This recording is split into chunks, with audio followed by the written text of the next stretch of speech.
So TNA was a taped show from Wembley Arena in London, England, the last of the UK shows. And it starts off with Hogan in the ring, and he announces the #1 contender who will face Jeff Hardy at Lockdown for the World Heavyweight Championship. And that person turns out to be Bully Ray, which obviously means that the matches last week were pretty much pointless, because the wrestlers involved in those matches could have been pushing their own matches for Lockdown, which should have been signed 2 weeks ago.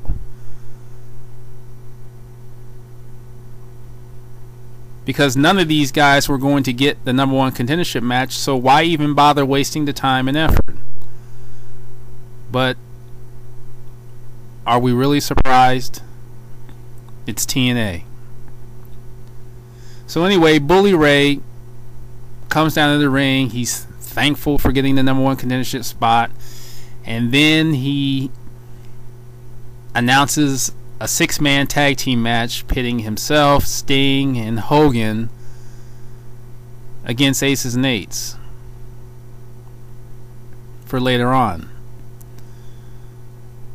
I was watching the show and monitoring comments on Twitter, and it's amazing to see the number of dumbasses that actually believe that Hogan was going to do anything remotely close to wrestling. The only circumstance where that's going to happen is pay-per-view. So why any of them thought that just astounded me. So the first match was Austin Aries, Robert Roode, Christopher Daniels, and Kazarian against Chavo Guerrero, Hernandez, James Storm, and Joseph Park. It was an okay match. Roode and Aries once again bickering with each other, just continuing to be misused by TNA with this comedy angle of theirs. And then I guess they have disagreements with, Kazarian and Christopher Daniels, and then Roode and Aries leave ringside during the match, leaving Daniels and Kazarian alone against the other 4 men. And of course they lose the match. Joseph Park, dumbass Joseph Park, gets the pinfall, and his team wins. Now obviously it looks like they're trying to build something between Daniels, Kazarian, Roode, and Aries. And I know some of you think that I would probably go off on such a program, but I'm not, because this is the only program that they have right now. And this is what happens when TNA fails to rebuild their tag team division, or they could bring face tag teams from the independents, or even put 2 guys together to form a tag team and bring them in from the independents. But instead, this is the only program you have. Christopher Daniels and Kazarian against Robert Roode and Austin Aries. That's all they have right now. 2 heel teams facing each other. Because you can't involve Chavo Guerrero and Hernandez anymore. I know they'll probably take the lazy way out and do a 3-way for Lockdown, maybe. But when your faces are being booed and Roode and Aries, your heels are being cheered, your tag team champions being cheered, how's that going to look? So it would make no sense to even involve Guerrero and Hernandez anymore, and just go with the matchup that, the sure thing. So then you had Rockstar Spud against Robbie E. I really didn't feel this match too much. I mean, it was just basically a platform for Rockstar Spud to start establishing himself. He wins the match, and Robbie E and Rob Terry, face off against each other, and Robbie E slaps him, and Terry, starts to charge him, and Robbie E retreats. The thing about Rob Terry is, I've always said that I like him as a heel, and TNA has really screwed it up with this guy. I always thought that he should have been redefined. When he went down to OVW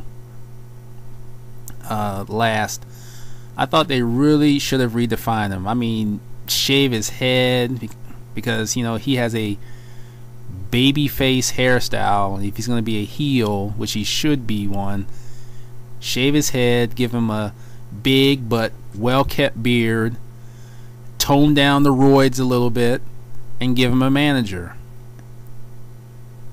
Have him look like the Warlord. If any of you remember the Warlord. And then bring him back up, and I guarantee you that guy would get over. But looks like they're going to turn him into a face, so once again, fitting someone into a situation that's not going to work.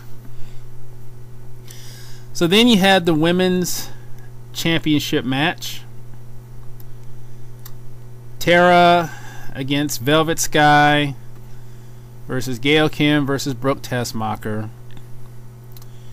And Hogan's daughter at ringside for practically no reason, because Tara's boyfriend, Mr. Duh, was sent away, and the so-called referee Taryn Terrell could have done that, but that shows that she's not a referee, because she didn't need Hogan's daughter to do it for her or instruct her to do it.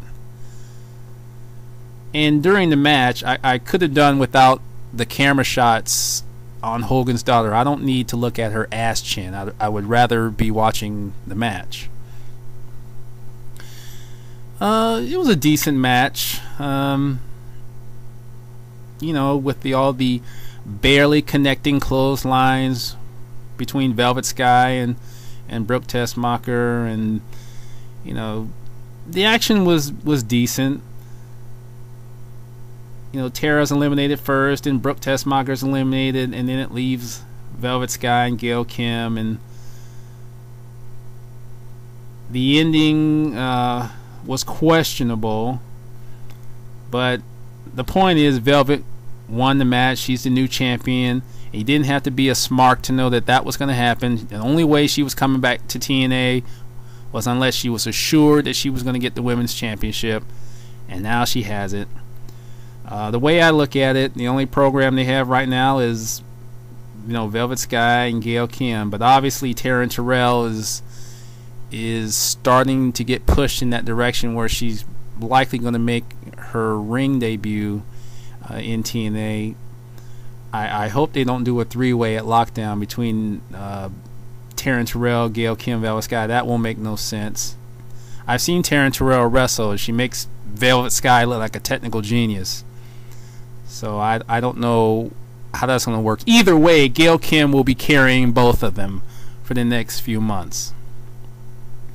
And then there was a video with AJ Styles, and AJ Styles needs to get back to TNA as soon as possible for James Storm's sake. So then you had Garrett Bischoff against Samoa Joe. Match was alright. And here's the thing that why they keep doing this. Replays during the match don't make any sense. Stop doing it. Do the match. Show the replays after the match. Anyway,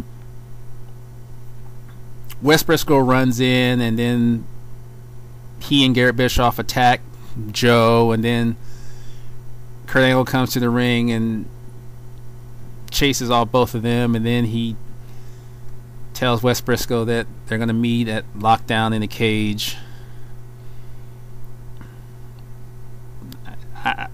This match doesn't even interest me. I mean, the fact that it's in a cage, and as far as that goes, a cage with holes in it. And I'm hearing now that, well, first they were saying that not every match was going to be in a cage, but now that every match is going to be in a cage. So it just sounds like they're going back and forth, and they can't decide what they want to do concerning that. Then he had the X Division Championship, Rob Van Dam against Kenny King again, and Rob Van Dam wins again. It was an okay match, but there's nothing really else to say. I mean, same crap. Like I said before, Rob Van Dam needs to lose the title at Lockdown, preferably to Kenny King. I can't see them putting it back on Zema Ion. And of course, they need to get some fresh X Division contenders in there once this title change, which should happen, happens. So then you had the main event, Aces and Eights being Devon, Director of Chaos, and Mr. Anderson against Bully Ray, Sting, and Hogan. And naturally, Hogan doesn't come out. So then Sting and Bully Ray have to go up against Aces and Eights themselves. And it was an alright match. Interesting enough that during the match, Wes Briscoe and Mike Knox, bring out Hogan's daughter, and then Garrett Bischoff and the lone masked guy of Aces and Eights, they drag Hogan out, and then Bully Ray leaves the ring to tend to his wife, I guess. Yeah. And then that leaves Sting in the ring alone with Aces and Eights, and Aces and Eights ends up winning the match. Now, this in no way gets Aces and Eights back to the point where they had some momentum. I'm talking about back to January 17th. This in no way gets them back to that point. But depending on what they do between now and Lockdown, it's another restarting point. This depends on what they do over the next couple of weeks. But I want to go ahead and say this about the pay-per-view situation. I thought the whole point of reducing the pay-per-views from 12 to 4 live pay-per-views was that TNA would have more time to build up the pay-per-views, but yet you're roughly 2 weeks out from Lockdown and you only have 3 official matches signed. I thought the whole point was to give yourself more time to build the pay-per-views, and TNA is doing the exact same thing they've done before.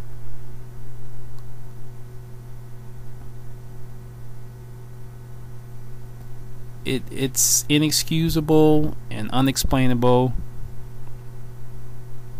but it's TNA.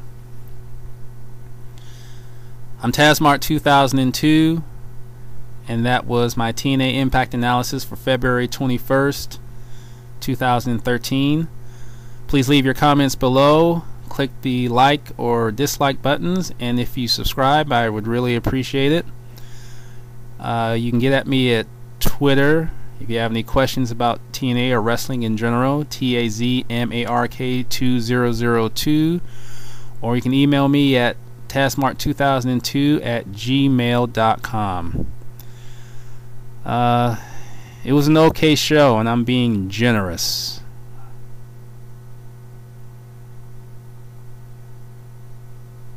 I'm Tazmart 2002. Gone.